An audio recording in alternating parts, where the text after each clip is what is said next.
देखिए, हम आपको इंग्लिश समझाने के लिए और इंग्लिश सिखाने के लिए काफ़ी प्रयासरत रहे और प्रयास करने में लगे हैं, ठीक है ना। इसके लिए हम आपको बेसिक से, इसके पहले वाले वीडियो में पहले भी हम बताए हैं कि आपको कोई भी चीज़ यहाँ पर बेसिक से पढ़ाया जाएगा। जो बच्चा कुछ नहीं जानता है उसको भी आना है, ठीक है ना। तो अभी हम आपको पढ़ाने वाले थे टेंस, लेकिन टेंस से पहले उसमें कुछ सेंटेंस का प्रयोग होता है, ठीक है ना। कुछ वर्ड्स हमारे सामने आते हैं तो उसका मीनिंग भी पता होना चाहिए हमको, ठीक है ना। उसका मीनिंग हमको पता होना चाहिए। तो कुछ नेसेसरी वर्ड्स मीनिंग जो है, कुछ आवश्यक शब्दों के अर्थ आपके सामने प्रकट किए जा रहे हैं। इनको आप भली भांति याद कर लेंगे तो आपको टेंस पढ़ने में, सेंटेंस पढ़ने में, या कहीं भी चाहे किसी भी प्रकार का इंग्लिश किताब हो, इंग्लिश लैंग्वेज आपको पढ़ने में आसानी होगी। ये बेसिक मीनिंग है, यानी ये सबको पता होना चाहिए। अगर ये नहीं पता है तो हर एक पार्ट में, ये मान के चलिए जितनी मीनिंग है, हर एक पार्ट में आपको निश्चित रूप से हर स्टेप पर मिलते रहेंगे और मिलते रहते हैं। तो ये बेसिक मीनिंग है, इनको तैयार होना ज़रूरी है। बात समझ रहे हैं। तो देखिए, जैसे हो गया THIS, दिस माने क्या होता है, यह पास के लिए होता है। कोई वस्तु एक वचन है, यानी एक व्यक्ति वस्तु है या एक चीज़ है और पास में है तो दिस का प्रयोग। जैसे कहा गया this is a chair, this is a chair, यह एक कुर्सी है, यह एक कुर्सी है माने पास में है और एक वचन है। और THAT, दैट माने वह दूर के लिए होता है, अगर दूर है, ठीक है ना। जैसे कहा गया दैट इज ए मोटरसाइकिल, वह एक मोटरसाइकिल है। एक चीज़ है, एक वस्तु है, पास में है तो दिस का प्रयोग, दूर है तो दैट का प्रयोग। बात समझ रहे हैं। दीज, THESE, दीज माने ये सब, THOSE, दोज माने वे सब। दीज माने ये सब, ढेर सारी चीज़ें हैं, यानी बहुवचन है, पास में है, ठीक है ना। तो दीज का प्रयोग जैसे कहा गया। और देखिए दिस दैट के साथ इज का प्रयोग होता है और दीज दोज के साथ आर का प्रयोग होता है। क्यों? क्योंकि इज माने है एक वचन के लिए होता है, ARE माने है बहुवचन के लिए होता है। देखिए तो दीज ये सब, यानी दीज आर बुक्स, क्या कहा गया, दीज आर बुक्स, यानी पास में है और ढेर सारी, समझिए पहले, बात समझ रहे हैं कि नहीं समझ रहे हैं। पास में है और ढेर सारी चीजें हैं तो दीज का प्रयोग, यानी दीज आर बुक्स, ये सब किताबें हैं, एकदम पास में है तो इशारा के लिए संकेत किया जाता है दीज आर बुक्स। और दिस दैट भी संकेत किया जाता है लेकिन एक वचन के लिए। तो दीज आर बुक्स, ये सब किताबें हैं। दूर है, दूर है, ढेर सारी चीजें हैं तो डोज का प्रयोग, डोज माने वे सब। कहा गया दोज आर बॉयज, वे सब लड़के हैं, वे सब लड़के हैं। तो नज़दीक है एक वचन के लिए, यानी एक वस्तु है, एक व्यक्ति वस्तु है तो दिस का प्रयोग। दूर है कोई एक वस्तु है तो दैट का प्रयोग, संकेत किया जाता है। आपको पार्ट्स ऑफ स्पीच पढ़ाया जाएगा तो उसमें प्रोनाउन पढ़ाया जाएगा, ठीक है ना, डिमॉन्स्ट्रेटिव प्रोनाउन ये सब होते हैं। चलिए, तो दीज दोज ये हो गया। अब देखिए, अब आपको सब्जेक्ट की अगर बात करें तो सब्जेक्ट तीन प्रकार के होते हैं, first person, second person, third person. First person में क्या आता है, फर्स्ट पर्सन में क्या आता है, आई और वी। अभी आपको टेंस पढ़ना है तो टेंस पढ़ने से पहले इसको भी मैं बता दे रहा हूं। ये फर्स्ट पर्सन हो गया।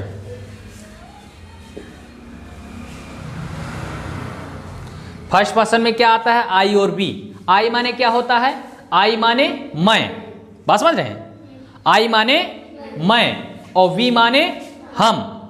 आई माने मैं एक वचन, मैं विद्यालय जाता हूं तो आप कैल हैं, एक ना हैं। वी माने हम मतलब बहुवचन, देखते हैं। तो फर्स्ट पर्सन सब्जेक्ट 3 प्रकार के होते हैं, first person, second person, third person. First person में ये आ गए, और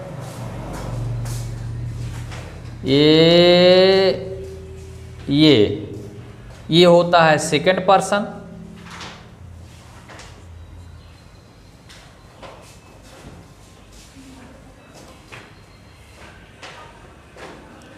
और यहाँ से ये पूरा ये होता है थर्ड पर्सन। अब समझिए, आपको टेंस पढ़ना है आगे, तो इसलिए इसको समझना जरूरी है। फर्स्ट पर्सन में क्या आता है, आई और वी।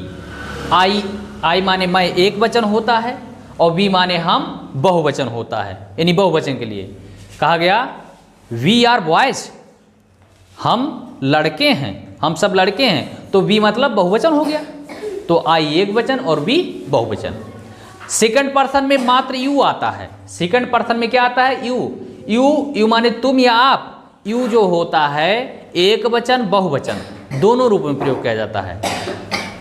शांत रहिए। कहा गया अगर एक लड़का है, कहा गया you are a good boy, तुम एक अच्छे लड़के हो। यानी एक संख्या था, एक वचन था, तब भी यू कहा गया। अगर कहा गया बहुत सारे बच्चे हैं तो कहा गया यू आर गुड बॉयज, आप सभी बहुत अच्छे लड़के हैं। ठीक है ना। तो यू का प्रयोग, आई भी आता है तो फर्स्ट पर्सन हो गया, यू आ गया सेकंड पर्सन हो गया। इसके बाद आई बी यू को छोड़कर कर्ता के विषय में कुछ भी कहा जाए, सभी क्या होते हैं, थर्ड पर्सन होते हैं। ही, सी, इट, दे, राम, श्याम, गीता, सीता, चीता, मीता, जो भी हो, है ना। हमारे कहने का मतलब है कि आई बी आ गया तो फर्स्ट पर्सन हो गया, यू आ गया तो सेकंड पर्सन हो गया। इन तीनों को छोड़कर कर्ता के विषय में कुछ भी कहा जाता है, सभी थर्ड पर्सन होते हैं। बात समझ में आया। अब इसमें एक वचन बहुवचन दोनों आ सकता है कि नहीं।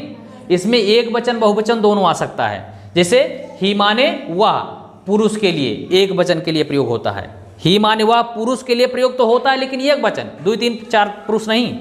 ठीक है ना। तो ही माने वह किसके लिए प्रयोग होता है, पुरुष के लिए होता है, एक वचन के लिए।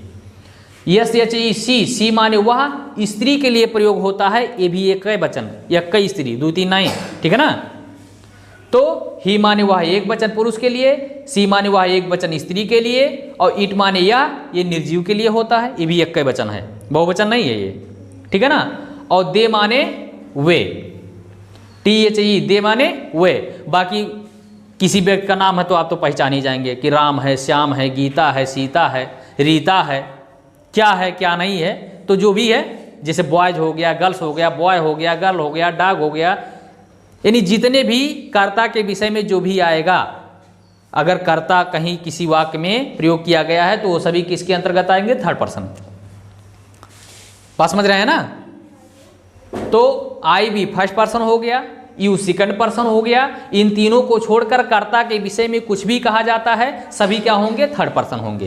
कोई दिक्कत है, समझ में आया कि नहीं आया। अब देखिए, ये सभी मीनिंग हमारे सामने जब हम टेंस पढ़ते हैं या हम इंग्लिश रीडर पढ़ते हैं तो हमारे सामने ये जरूर ये शब्द आते हैं, इसलिए इसकी जानकारी रखना जरूरी है। किसी को पता नहीं था ना, तो आप सब लोग जान लीजिए इसको। देखिए, IS इज माने है, किसके लिए, एक वचन के लिए, यानी एक वचन का कर्ता है, एक वचन कर्ता के साथ ही इसका प्रयोग किया जाएगा। ठीक। इज माने है, ARE, आर माने है माने बहुवचन, यानी बहुवचन का कर्ता, यानी जहां जिस वाक्य में बहुवचन का कर्ता होगा उसके साथ किसका प्रयोग किया जाएगा, आर का प्रयोग। कोई दिक्कत है। अब देखो, आई एम माने हूं, केवल आई के साथ प्रयोग होता है। ये केवल आई के साथ, ये आई के लिए पैदा ही हुआ है, ये किसी दूसरे के साथ नहीं जा सकता। ठीक है ना। ये हमेशा आई के लिए ही प्रयुक्त होता है। आई माने मैं, और एम माने हूँ। जैसे मैं एक विद्यार्थी हूँ, आई एम ए स्टूडेंट। अब जैसे कह रहा मैं विद्यालय जा रहा हूँ, I am going to school, मैंने ये हमेशा आई के साथ प्रयोग होता है और आई एक वचन है। WAS वाज, वाज माने था या थी, तो था या थी काहे कहा गया, तो मैंने पुरुष है एक वचन तब भी वाज, स्त्री है एक वचन तब भी वाज, था थी, ठीक है ना, एक वचन के लिए प्रयोग होता है, तो वाज माने था थी एक वचन के लिए प्रयोग होगा। WERE वेयर, वेयर माने थे, ये हमेशा बहुवचन के लिए प्रयोग होता है, चाहे लड़की हो चाहे लड़का हो, सभी के लिए वेयर का प्रयोग, लेकिन बहुवचन है तब, ठीक है ना। चलो अब इसके बाद हम समझते हैं कुछ क्वेश्चन वर्ड्स होते हैं हमारे सामने, हमेशा दिखते रहते हैं इर्द गिर्द, ठीक है ना। जब भी हम किसी किताब को पढ़ते हैं तो हमेशा ये टपकते रहते हैं, तो इनको जानना जरूरी है कि होता क्या है। देखो WHAT व्हाट, व्हाट माने क्या होता है, व्हाट माने क्या, व्हाट माने क्या, जैसे तुम प्रतिदिन क्या करते हो, everyday, what do you do everyday, तुम प्रतिदिन क्या करते हो। हालांकि ये सब टेंस की चीज़ें हैं, मैं बताऊंगा बाद में कैसे किसका प्रयोग होता है, अभी आप खाली इसकी मीनिंग समझिए। बात समझ रहे हैं ना।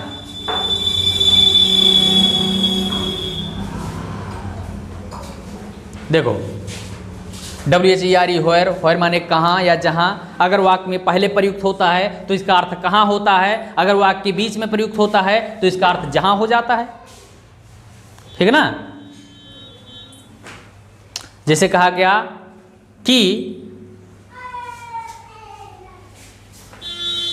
मैं वहां मिलूंगा जहां आप मिले थे, तब जैसे वाक्य के बीच में आ रहा है जहां ना, तो वहां व्हेयर का प्रयोग किया जाएगा बीच में। अगर वाक्य में पहले है, क्वेश्चन पूछा जा रहा है, तब जो है व्हेयर का प्रयोग पहले जो है व्हेयर का प्रयोग क्या हो जाएगा, कहां, कोई दिक्कत।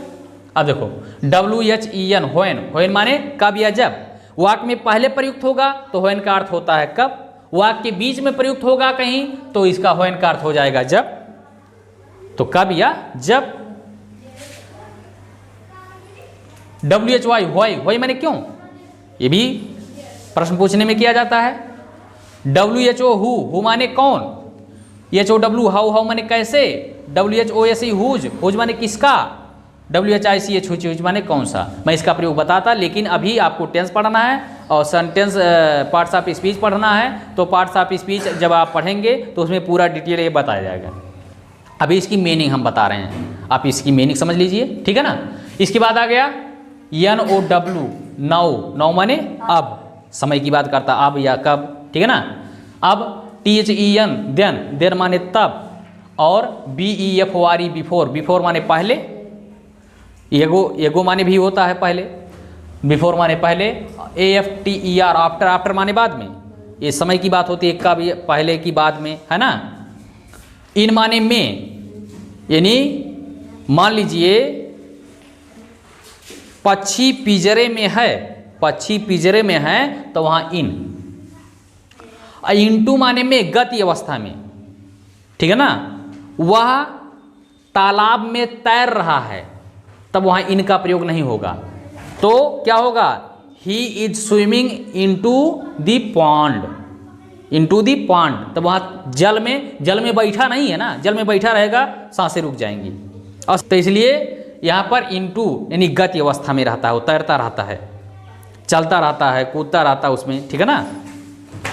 तो इनटू गति की अवस्था में। आन माने पर, माने के ऊपर, किसी के ऊपर, बिल्ली टेबल पर बैठी है, ठीक है ना, तो किसी के ऊपर। और एट माने पर, ये भाव होता है, खाली भाव पर होता है, किसी के ऊपर की बात नहीं। जैसे मैं घर पर पहुंच गया, ठीक, I reached at home, I reached at home, मैं घर पर पहुंच गया। यहां पर ये नहीं कहेंगे आई रीच्ड ऑन होम, माने मैं घर के ऊपर पहुंच गया, ऐसा नहीं होता है ना। तो आन माने किसी के ऊपर और एट माने पर, एक भाव है कि मैं घर पर पहुंच गया। बात समझ रहे हैं। तो अभी इसका प्रयोग आपको जब पार्ट्स ऑफ स्पीच पढ़ाया जाएगा तो ये सारे शब्द मिलेंगे, इनको बताया जाएगा। उससे पहले आप इस मीनिंग तो तैयार कर लेंगे। क्यों? क्योंकि आगे पार्ट्स ऑफ स्पीच पढ़ना है, टेंस पढ़ना है, तो इसकी भलीभांति आपकी जानकारी होनी चाहिए। समझ में आया? नोट कर लीजिए। चलो ठीक।